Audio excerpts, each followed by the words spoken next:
더운 여름 잘 지내고 계십니까?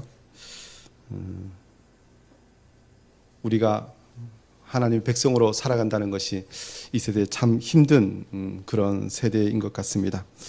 그렇지만 성경 말씀을 보거나 또 교회 역사를 보면 그리스도인들이 쉽게 살아온 시대는 그 어떤 때도 없었음에 대해서 늘 이야기합니다. 또 우리가 이 시대를 살아가는데요, 이 시대를 살아가면서 우리 시대에 주신 사명 한 걸음 한 걸음 감당하며 나아갈 때 주님께서 영광 받아주시고 또 우리가 천국에 이르도록 늘 승리할 수 있는 줄 믿습니다.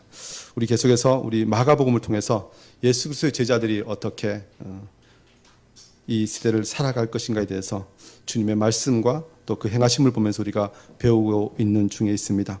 오늘 마가복음 8장 27절부터 38절까지 말씀은요, 다시 한번 주님께서 제자들에게 예수님 자신에 대해서 가르치시고 또 제자들이 어떻게 그 말씀대로 살아갈 것인지에 대해서 우리에게 보여주고 있습니다. 사람은 자기가 상대한 사람이 누구인지 사실 아는 만큼 그에 대한 말과 자세가 달라집니다. 사람을 대하다가 저 사람이 나를 어떤 부분에서는 조금 인정해 주지 않는 것 같고 나를 무시하는 것 같으면 겉으로는 혹시 표현하지 않을지 모르지만 속에서는 나를 이 정도밖에 생각하지 않나 하면서 그 사람과 관계에서 이런저런 것으로 틀어지는 것이 사실입니다. 이렇게 사람을 대하는 것뿐만 아니라 어떤 일을 할 때도 그 일을 아는 것만큼 행동하고 그 일을 아는 것만큼 이 자신의 것을 내어주고 사업을 하는 경우에는 투자하거나 그 일에 시간을 쏟습니다. 뉴스 한번 얼마 전에 뉴스예요. 미국 트럼프 대통령이 영국을 방문했는데 영국 여왕에게 결례를 했다고 이런 무슨 결례인가 봤더니만 좀 늦게 도착해서 영국 여왕을 기다리게 했다고, 또 길을 가는데 영국 여왕 앞을 막 가렸다고 이런 의미에서 뉴스에 보도하는 것을 보았습니다. 그것이 그 사람이 어떻게 영국 여왕을 대하는지를 보면 그 사람 마음이 보인다는 것입니다. 그래서 영국의 많은 사람들이 이런저런 것으로 기자들을 통해서 이야기하는 것을 보았습니다. 또 반대로 얼마 전에는 우리나라 최고의 기업인 삼성전자가 인도에 공장 준공식을 하는데 우리나라 대통령이 참석했는데 그렇게 큰 이슈가 될 것 같지 않은 뉴스인데 제일 큰 이슈가 무엇이었냐면요, 삼성전자 부회장 이재용 부회장이 문재인 대통령을 보자마자 90도 인사했다는 것입니다. 그게 왜 이슈가 되냐면 보통은 그렇게 하지 않기 때문에 그렇습니다.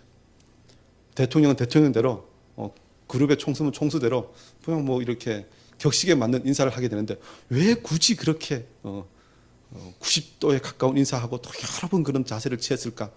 기자들이 분석하기를 지금 아직 그 삼성그룹에서 이 재판 중에 있는 많은 사건들이 있고 정부의 눈치를 보지 않을 수 없는 그런 상황들이 있어서 그렇게 했을 것이다. 그렇게 이야기를 합니다. 이렇게 내가 어떤 상황에 있는지 그 사람과 어떤 관계에 있는지에 따라서 사람들의 행동과 말이 다르다는 것입니다. 우리가 예수를 믿는 데 있어서도요, 내가 예수님을 얼마나 아는지, 더 나아가서 삼위일체 하나님을 내가 얼마나 아는지에 따라서 나의 신앙 자세가 달라진다는 것입니다. 또 우리가 신앙생활을 하면서 가장 중요한 것이 무엇이냐? 요한복음 17장 3절은요, 예수님께서 겟세마네 동산에서 기도하시면서 이런 기도를 하십니다. 영생은 곧 유일하신 참 하나님과 그가 보내신 자 예수 그리스도를 아는 것이니이다. 믿음의 결국은 영혼의 구원, 영생을 얻는 것입니다. 우리가 신앙생활하면서 많은 기쁨과 많은 것을 우리가 누리면서 하나님께서 이렇게 좋은 것을 나에게 주셨어 라고 우리가 이 세상을 살아가면서 그렇게 고백하고 찬양하지만 우리가 그 결국은 영생, 영혼의 구원을 얻는 것에 이르러야 합니다. 그런데 그 영생에 대해서 예수님께서는 유일하신 참 하나님과 그가 보내신 자 예수 그리스도를 아는 것, 그것이 영생이라는 것입니다. 만약에 예수 그리스도를 모른다면, 하나님에 대해서 모른다면 그것은 영생에 이를 수 없다는 것입니다. 그래서 주님께서는 제자들에게 그 영생에 이르는 길을 가르쳐 주시면서 더 나아가서 하나님과 주 예수 그리스도께서 어떤 분이신지에 대해서 끊임없이 가르치시고 계시하셨습니다. 오늘 본문에도 예수님께서 너희는 나를 누구라 하느냐라고 질문하시면서 제자들이 예수님을 어떻게 생각하는지 어느 정도 알고 있는지에 대해서 물으시고 그들에게 참 하나님께서 예수 그리스도를 이 땅에 보내신 이유와 그 목적에 대해서 더 나아가서 예수님께서 하실 사역에 대해서 가르쳐 주셨다는 것입니다. 오늘 27절 말씀 보면 이렇게 말씀하죠. 예수와 제자들이 빌립보 가이사라 여러 마을로 나가실세. 예수님께서 이 갈릴리 지경을 다니시면서 이 말씀을 가르치시다가 이 빌립보 가이사라 여러 마을로 나가셨다라고 표현합니다.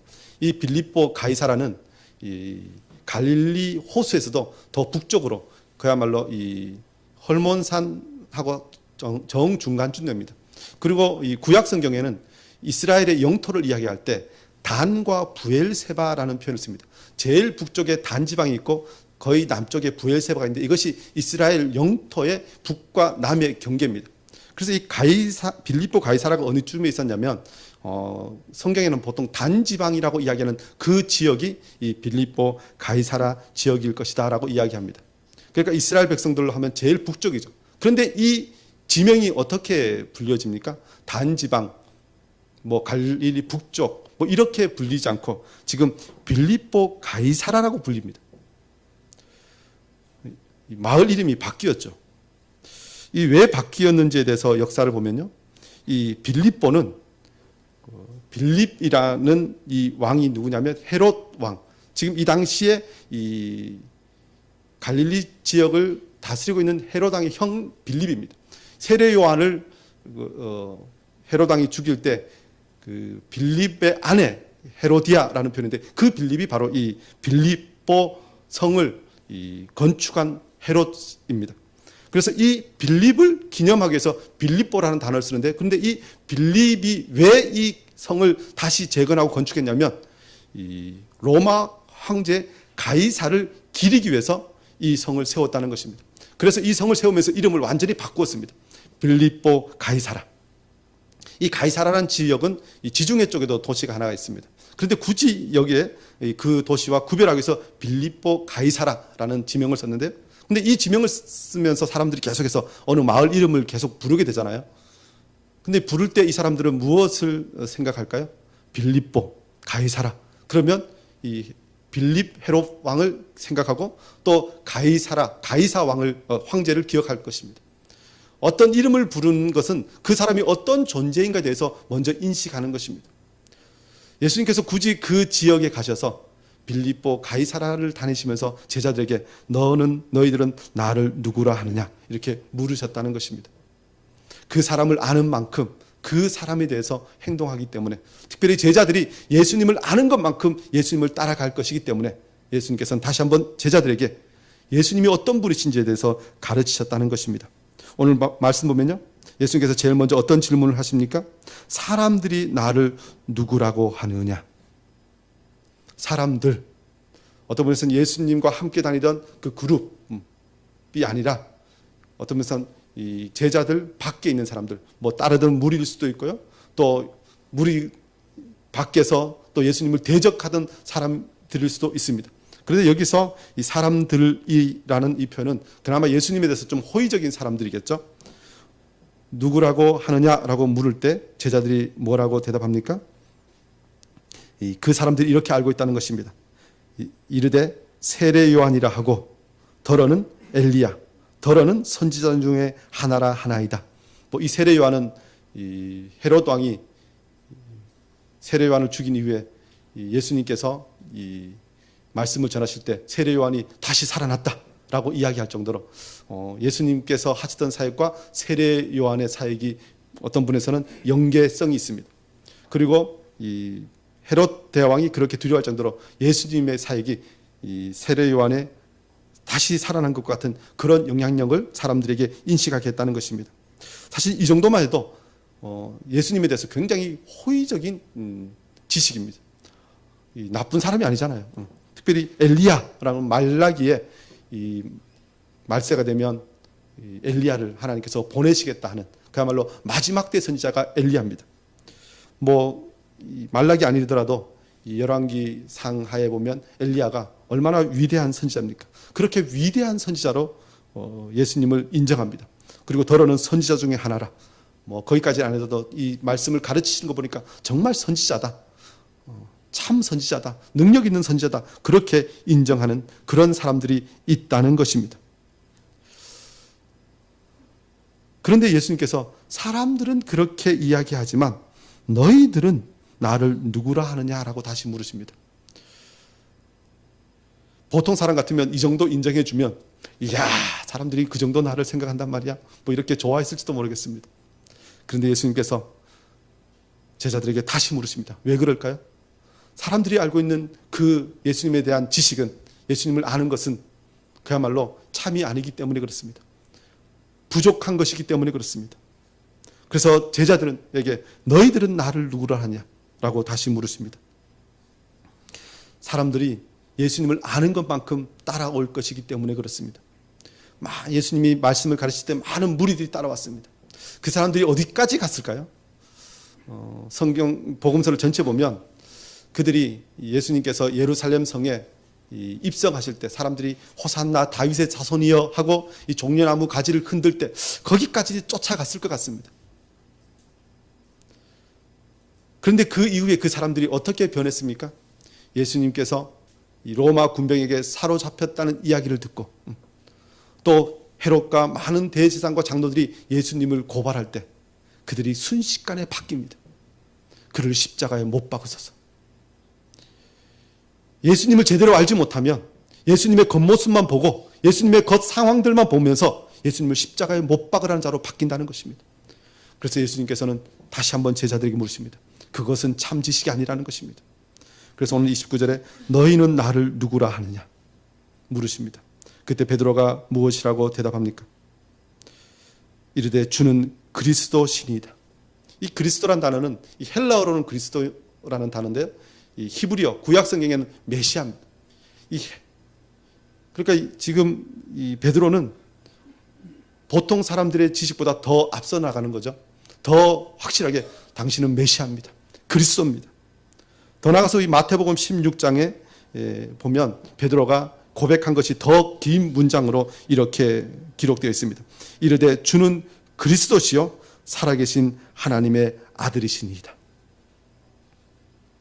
사람들이 생각하는 선지자 수준이 아니라 주는 그리스도시요 살아계신 하나님의 아들이라는 것입니다. 보통 사람들이 예수님을 그냥 어떤 분에서는 사람 정도로 이야기했다면 지금 베드로는 하나님의 아들, 하나님이심에 대해서 이야기합니다. 보통 사람과 그야말로 비교할 수 없는 엄청난 믿음이죠. 이 일에 대해서 예수님께서 마태복음 16장은 칭찬하시죠. 바요나 시모나 내가 복이 있도다. 이를 내게 알게 한 이는 혈육이 아니요 하늘에 계신 내 아버지이시니라. 베드로가 고백한 이 신앙 고백, 하나님의 아들이시여 그리스도라고 고백한 이 고백도 사람으로는 할 수 없는 고백입니다. 지금 눈앞에 있는 사람을 하나님이라고 이야기하는데요. 그래서 이렇게 고백하게 하고 알게 하신 분은 하나님이시라고 주님께서 말씀하신다는 것입니다. 오늘 저와 여러분의 고백이 이런 고백이 되어야 합니다. 예수님께서 마태복음 16장에 계속해서 말씀하십니다. 내가 네게 이르노니 너는 베드로라. 내가 이 반석 위에 내 교회를 세우리니 음부의 권세가 이기지 못하리라. 내가 천국 역사를 내게 주리니 내가 땅에서 무엇이든지 매면 하늘에서도 매일 것이요 내가 땅에서 무엇이든지 풀면 하늘에서도 풀리리라. 우리가 예수 그리스도를 구주로 고백하고 우리가 예수님을 믿는다고 할 때 이 고백이 제일 중요하다는 것입니다. 예수님이 참 하나님이시여 참 사람이심을 믿는 것, 이것이 교회의 기초가 될 만큼 제일 중요하다는 것입니다. 교회 역사를 보면요, 이 교회의 이단들에 대해서 이야기할 때 제일 많이 등장하는 이단, 교회를 제일 많이 흔들면서 끊임없이 등장하던 시대를 따라서 그야말로 이 옷을 바꿔 입으면서 등장하는 이단 중에 하나가 바로 예수님에 대해서 참 하나님이심과 참 사람이심에 대해서 두 개 다에 대해서 인정하지 않는 그런 이단들이 끊임없이 나옵니다. 어떤 이단들은 예수님은 하나님이시다, 사람은 아니시다라고만 이야기하는 이단이 있고요. 어떤 이단은 신이 아니고 예수님은 사람이다, 그렇게 이야기하는 이단들이 있습니다. 그런데 예수님께서는 주는 그리스도시요 하나님의 아들이라고 고백하는 그 베드로를 향해서 교회를 세우시겠다고 말씀합니다. 저와 여러분이 이 고백으로 주님 앞에 나아가야 할 줄 믿습니다. 오늘 이 시대 우리는 어떻게 예수님을 고백하고 있습니까? 물론 우리가 그동안 배운 것이 있고 신앙생활 한 것이 있고 성경 말씀이 있으니까 어떤 분에서 우리가 이 부분에 대해서 거절하지 않습니다. 부정하지 않습니다. 주는 그리스도시요 살아계신 하나님의 아들이십니다. 나의 죄를 용서하시고 나의 구세주가 되시고 다시 오실 주님이십니다. 늘 우리가 그렇게 고백합니다. 사도신경을 우리가 늘 암송하고 또 그렇게 신앙으로 고백한다면 우리는 이 믿음 위에 굳건히 서 있습니다. 그런데 우리가 정말 이 고백처럼 살고 있습니까? 사실 우리는 말로만 주는 그리스도시요 살아계신 하나님의 아들이라고 이야기하고 정작 행동은 어떤 분에서 이 시대 많은 사람들이 예수님을 그저 세례요한 대하는 것처럼 엘리야를 대하는 것처럼 많은 선지자 중에 하나를 대하는 것처럼 그렇게 대하고 있는 것이 사실입니다. 그리고 예수님에 대해서도 많이 오해합니다. 예수님께서 우리에게 주실 것이 무엇인가에 대해서 기대할 때 예수님을 세례 요한이라고 기대했던 사람들은 무엇을 주님께 기대했겠습니까? 세례 요한처럼 말씀을 전하고 사람들의 죄를 용서해주고 세례 베푸는 것, 그것에 대한 기대에 그쳤을 것입니다.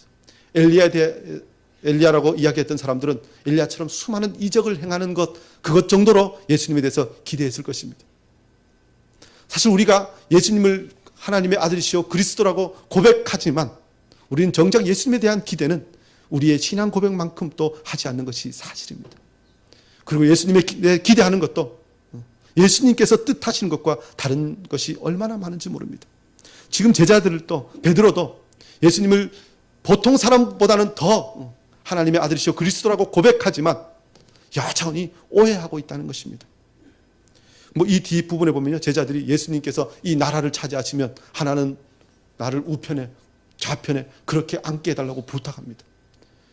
예수님을 여전히 다윗처럼 많은 사람들을 규합해서 그야말로 나라를 세우고 이 당시로 하면 로마 제국을 무너뜨리고 정말 이 땅에 하나님 나라와 같은 그런 보이는 나라, 세상적 나라를 세우는 그런 메시아로 사람들이 기대하고 있는 그 시대에 예수님은 그 정도로 이 땅에 오신 분이 아니라 예수님은 온 인류의 죄를 사하시고 영원한 생명을 주시기 위하여 오신 분이심에 대해서 다시 한번 말씀으로 우리에게 가르쳐 주시고 있습니다. 그래서 그렇게 고백하는 베드로와 제자들에게 한 단계 더 나아가서 오늘 30절, 32절 말씀 보면 그들이 생각하고 있는 메시아관, 그리스도관을 완전히 바꾸어 버리십니다. 우리가 예수님에 대해서 제대로 알아야 하는 것은요, 예수님은 메시아다, 그리스도라고 입술로 고백하고 또 그 화려하고 세상의 영광을 다 가진 것 같은 그런 모습으로 쫓아서 가는 것이 아니라 오늘 이 뒷부분을 보면요, 예수님은 죽임을 당하시고 사흘 만에 살아나신 부활하실 그 메시아이심에 대해서 가르쳐 주십니다. 사실 뒷부분은 고난입니다. 사람들은 메시아 그러면요 되게 화려하고 좋은 거 이야기합니다. 사실 이번에 이제 월드컵이 거의 끝나가고 있는데요. 월드컵에서도요. 저번에 이야기했지만 저 아르헨티나의 메시라는 선수를 보면서 그 사람들은 메시아를 대하는 것처럼 그렇게 이야기합니다. 근데 그들이 생각하는 메시아가 무엇입니까? 자기 나라 선수들을 이끌고 나가서 월드컵에서 우승해서 온 모든 영광을 줄 그런 메시아, 아주 빛나는 메시아를 그들은 여전히 생각합니다. 세상은 그렇습니다. 메시아 그러면. 그런데 오늘 우리가 믿고 따르는, 우리가 섬기고 우리가 배워야 할 예수 그리스도, 예수님이 말씀하신 메시아는 그 메시아와 세상 사람들이 생각하는 그 메시아와 다르다는 것입니다. 오늘 31절 이렇게 말씀하죠. 인자가 많은 고난을 받고 장로들과 대제사장들과 서기관들에게 버림받아 죽임을 당하고 사흘 만에 살아나야 할 것을 비로소 그들에게 가르치시되, 예수님은 고난받는 종으로 오셨다는 것입니다. 칼을 들고 나아가 로마 제국과 싸워 승리하신 그런 예수님이 아니라 많은 고난을 받고 죽임을 당하고 사람들에게 버림받아 무덤에 장사 지낸 바 되시지만 여기서 끝나면 그래도 우리가 절망할지 모르는데 주님께서 말씀하십니다. 사흘 만에 살아나야 할 것을 비로소 가르치셨다는 것입니다. 그런데 사실 우리는요, 이 사흘 만에 살아난다는 것은 어떤 것은 한 단계 뒷부분에 있기 때문에 앞에 있는 이 고난, 그리고 사람들이 이런저런 것으로 핍박하는 것, 이런 것들 때문에 사실 우리의 삶 가운데 고난받는 메시아에 대해서 인정하지 않으려고 하는 것이 많이 있습니다. 그러나 성경은 끊임없이 이야기합니다. 예수님은 고난받는 종으로 오셨다는 것입니다. 주님께서 이 메시아 그리스도관에 대해서 지금 말씀하시는데요, 이 당시의 사람들은 끊임없이 메시아와 그리스도를 기다렸습니다. 그런데 그 기다림이 그야말로 이 다윗 왕과 같은 세상적인 승리를 가져다 줄 메시아만 고대했습니다. 구약에 그런데 메시아는 이사야 53장 말씀 보면요, 메시아가 진정 어떤 분으로 오실 것인가에 대해서 많이 말씀하셨습니다. 특별히 이사야 53장 3절에 이렇게 말씀하죠. 그는 멸시를 받아 사람들에게 버림받았으며 강고를 많이 겪었으며 질고를 아는 자라. 마치 사람들이 그에게서 얼굴을 가리는 것 같이 멸시를 당하고 우리도 그를 귀히 여기지 아니하였도다. 이사야 53장에 분명히 메시아는 고난당하는 종으로 말씀하셨습니다.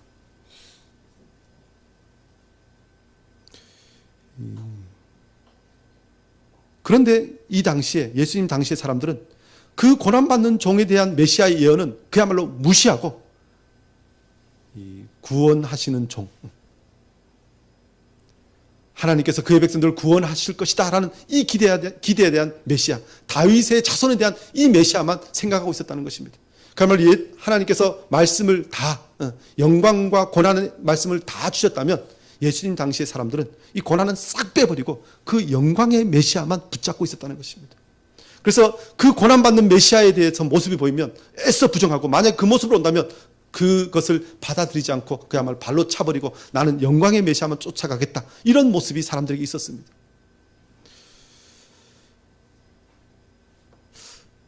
이 말씀 보면요, 오늘 이 시대 우리도 별로 다르지 않은 것 같습니다. 여러분 성경 많이 읽으시죠? 늘 묵상하시잖아요. 그래서 성경 말씀 중에 어떤 말씀을 제일 좋아하십니까? 너 나와 함께 고난 받으리라 라는 말씀, 난 너무 좋아하시는 분 있습니까? 예, 없습니다. 한국 사람들이 한 10년 전부터 야베스의 기도, 주여 내 지경을 넓게 하여 주시고, 이거 얼마나 좋아하는지 모릅니다. 성경 참 구석인데 어떻게 찾아내서 그걸, 와, 대단합니다. 영광의 메시아, 승리하는 메시아만 쫓아갑니다. 우리도 말씀 볼 때 그렇게 한다는 것입니다. 그런데 예수님께서는 그런 제자들을 향해서, 그런 우리를 향해서 정말 예수 그리스도께서 걸어가실 길은 그 길이 아니라는 것입니다. 더 나아가서 그 영광을 얻기 위해서는 고난을 받아야 할 것에 대해서 말씀하셨다는 것입니다. 예수님 끊임없이 복음서를 통해서 요나가 밤낮 사흘 동안 큰 물고기 뱃속에 있었던 것 같이 인자도 밤낮 사흘 동안 땅속에 있으리라 말씀하셨습니다. 끊임없이 그렇게 말씀하셨는데 제자들은요, 예수님께서 부활하실 때까지 그 말씀을 기억하지 못했다는 것입니다. 저와 여러분은 다시 한번 내가 말씀을 대할 때 내가 어떤 분은 세상적으로 원하는 것만 취하고, 내가 마음에 결국 어떤 것은 마음에 들지 않는 것, 내가 싫어하는 것은 버리고 있지 않은지 사실 다시 한번 생각하기를 원합니다. 베드로도 우리랑 별로 다르지 않은 것은 예수님께서 그 말씀을 하시자 그것을 드러내놓고 거부합니다. 예수님께서 31절을 말씀하시자 32절에 이렇게 이야기하죠. 드러내놓고 이 말씀을 하시니 베드로가 예수를 붙들고 항변하매. 예수님께서 고난 받으실 것에 대해서 말씀하니까 베드로가 예수님을 붙들고 항변했다고 이야기합니다. 그런데 이 항변이라는 단어가요, 사실 어떤 분은 이 복음서에서 굉장히 순화해서 번역한 단어입니다. 성경 원어로 보면요, 이 에피티마오라는 단어인데요, 이 비난하다, 책망하다, 훈계하다, 엄격하게 따지다 이런 표현입니다. 예수님께서 고난에 대해서 말씀하시자 제자 베드로가 예수님께 책망했다는 것입니다. 따졌다는 것입니다. 우리말로 하면 예수님 틀렸다 이런 표현입니다. 자기가 생각하는 메시아와 예수님 말씀하신 메시아가 다르니까 예수님 당신 틀렸다고. 그렇게 하지 말라고. 그렇게 이야기한다는 것입니다. 예수님을 받아들이지 않는 것입니다. 그런데 이 사람의 어떤 것은 죄인의 본성 중에 하나가 이것입니다. 하나님이 말씀하셔도 하나님 틀렸습니다. 내가 옳습니다.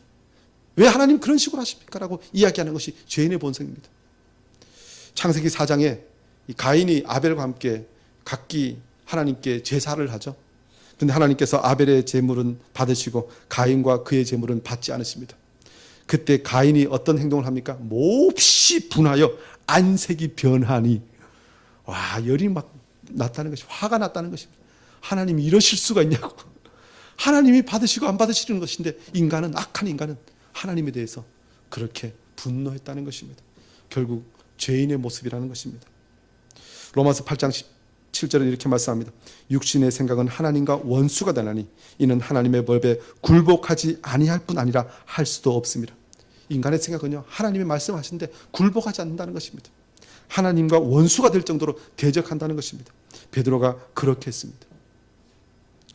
조금 전까지 주는 그리스도시요 살아계신 하나님의 아들이라고 고백해놓고 얼마 지나지 않아서 예수님이 고난을 말씀하시자 예수님 틀렸다고 하나님이라고 이야기해놓고도 그렇게 이야기하는 것이 베드로의 모습이라는 것입니다. 그럴 때 주님께서 무엇을 말씀하십니까? 베드로에 대해서 너 틀렸다 이렇게 곱게 말씀하지 않으시고요. 33절 말씀 보면 예수께서 돌이키사 제자들을 보시며 베드로를 꾸짖어 이르시되 사탄아 내 뒤로 물러가라. 내가 하나님의 일을 생각하지 아니하고 도리어 사람의 일을 생각하는도다. 사탄아. 어쩌면 하나님께서 우리 주님께서 우리를 책망하실 때 가장 강력한 책망인 줄 압니다. 그런데 우리가 그렇게 사탄의 권세 아래 있을 때 가지고 있었던 그 말과 행동, 그것을 얼마나 끊임없이 붙들고 있는지 모릅니다. 정말 옷을 입고 있는 것처럼 그렇게 입고 있습니다. 그래서 성경은 옛사람을 벗어버리고 성령의 새 사람을 입으라고 이야기합니다. 우리 가운데 얼마나 이 사탄적인 생각이 많이 있는지 모릅니다. 사람적인 생각들, 끊임없이 우리를 넘어뜨리려고 하는 생각들이 많이 있다는 것입니다. 이것을 우리가 그저 조금 잘못되었다 내지는 선택의 문제에서 좋은 것, 좀 덜 좋은 것 이런 것으로 생각할 정도가 아니라는 것입니다. 이것을 계속 쫓아가다가는 결국은 망하게 된다는 것입니다. 우리는 이걸 단호하게 벗어버려야 합니다. 예수님께서 꾸짖으셨다는 표현을 씁니다. 저와 여러분이 다시 한번 주님께서 우리 가운데 있는 이런 생각들을 꾸짖으시고 버리라고 말씀하실 때 다시 한번 주님의 말씀에 순종하여 우리의 마귀적인 모든 것들을 버리기를 원합니다.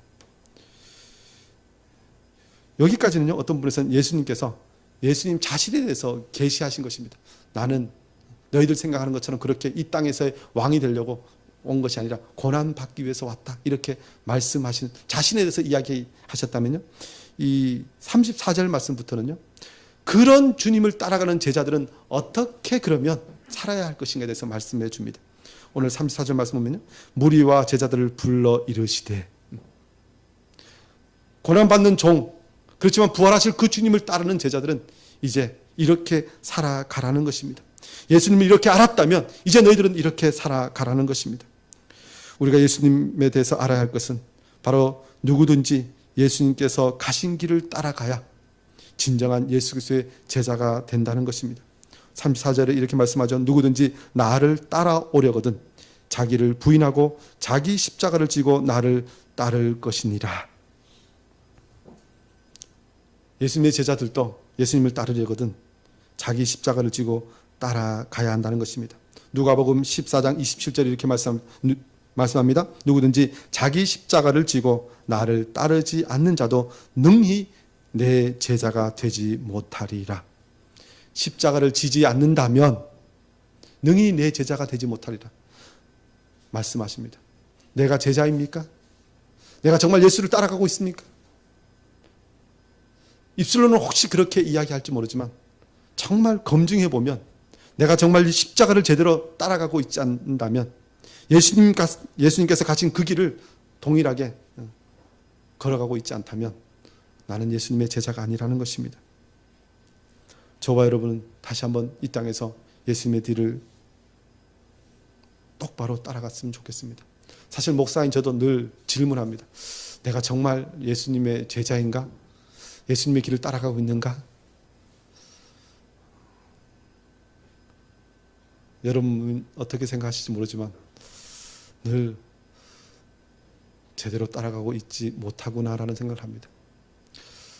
십자가, 고난의 십자가. 저도 뭐 내가 고난의 십자가를 얼마큼 지고 있는가라고 보면요, 사실 그렇게 고난의 십자가라고 할 만한 것들을 제대로 지고 가지 못하고 있는 모습을 발견합니다. 그런 의미에서 주님께서 우리에게 늘 말씀을 주시면서 정말 우리에게 그러면 야, 십자가를 너는 이제 이 시대는 평화의 시대고 은혜의 시대니까 십자가 없어. 이제는 안 줘도 돼. 뭐 이렇게 말씀하시는 것이 아니라 사실 우리는 우리 시대에 우리 각자에게 십자가가 있습니다. 그리고 십자가가 없다면 불쌍한 제자입니다. 왜요? 로마서 8장 17절 보면 이렇게 말씀합니다. 자녀이면 또한 상속자 곧 하나님의 상속자요 그리스도와 함께한 상속자니 우리가 그와 함께 영광을 받기 위하여 고난도 함께 받아야 할 것이라. 십자가가 없다면 영광이 없을 것이기 때문에. 그래서 우리는 예수 그리스도의 그 십자가를 바라보고 그 뒤를 따라가면서 주님께서 받으셨던 그 영광 우리도 받을 것을 기대하면서 나아가야 한다는 것입니다. 요한복음 15장에서는 이것을 더 자세하게 이렇게 말씀합니다. 내가 너희에게 종이 주인보다 더 크지 못하다 한 말을 기억하라. 사람들이 나를 박해하였은즉 너희도 박해할 것이요 내 말을 지켰은즉 너희 말도 지킬 것이라. 그러나 사람들이 내 이름으로 말미암아 이 모든 일을 너희에게 하리니 이는 나를 보내신 이를 알지 못함이라. 세상은 예수님을 알지 못하기 때문에 예수님을 따르는 자들도 박해할 것이라는 것입니다. 그런데요, 그 박해를 우리가 피할 수 있는 것이 아니라 예수님께서 박해를 받으셨다면 우리도 박해를 받는 것이 당연하고 받아야 하고, 예수님께서 십자가를 지셨다면 우리도 그렇게 십자가를 지는 것이 당연하다는 것입니다. 어떤 분은 우리가 참 두렵죠. 주님 웬만하면 좀 치워주세요. 안 마시면 안 되겠습니까? 하는 것이 우리의 마음입니다. 그런데요, 우리가 정말 예수 그리스도께서 우리에게 주실 그 영광을 안다면 우리는 다시 한번 복음에 합당한 삶, 십자가에 합당한 삶을 살아가야 한다는 것입니다. 예수님께서 십자가를 지고 나를 따를 것이라고 말씀하시고요. 무슨 말씀하십니까? 35절 보면 누구든지 자기 목숨을 구원하고자 하면 잃을 것이요 누구든지 나와 복음을 위하여 자기 목숨을 잃으면 구원하리라. 이것이 따라가도 좋고 안 따라가도 좋은 그런 문제가 아니라 누구든지 나와 복음을 위하여 자기 목숨을 잃어야 구원을 받을 것이기 때문에 주님께서 이 명령을 하셨다는 것입니다. 자기 목숨보다 주님과 복음을 위하여 살아야 합니다. 천국의 가치가, 영생의 가치가 예수 그리스도께서 어떤 분이신지 제대로 알면 그에 합당한 삶을 살게 되어 있다는 것입니다. 세상에 썩어질 것에 가치를 두고 있는가, 영원한 생명의 가치를 두고 있는가 라는 것을 우리가 그의 삶과 행동을 보면 알 수 있다는 것입니다.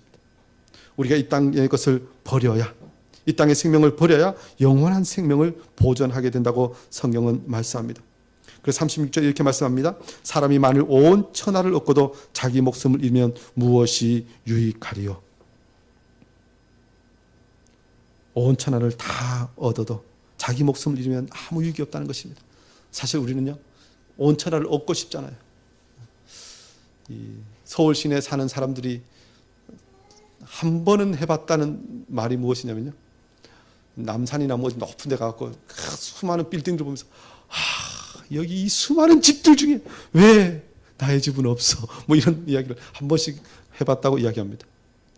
사실 이 땅의 것을 보면 소유하고 싶고 또 그것이 없음으로 해서 참 힘듭니다.